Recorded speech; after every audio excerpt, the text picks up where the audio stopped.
is 2 plus. So grades are from 0 to 4. So we have 0 and maximum is 4. 0 is when you find the absent reflexes, that is the 0. And 1 is when you have the hypo reflection, you will see. When you have the diminished reflexes, you will see, that is the 1. So we have 2 plus, that is the normal. 3 is hyper reflection.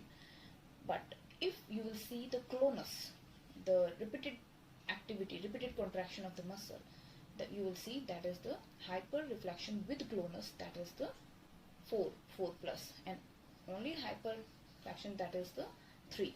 So this is the grading system.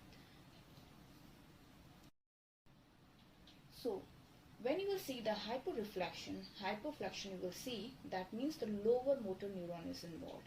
When you have the 4 plus, that is this hyperreflection, or 3 plus, that is the upper motor neuron is involved, right? Here the lower motor neuron and here the upper motor neuron is involved. And the questions are coming from this lower motor or the upper motor neuron. So this is very important.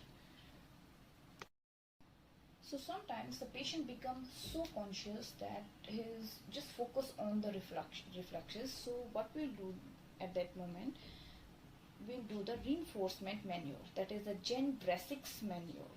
What is that? When we tell the patient to hook the fingers together and pulse. So the patient is concentrated on just pulling the fingers. At that moment, you check the reflexes of that patient. That is the reinforcement maneuver or the Jen Brasic's maneuver to check the DTR.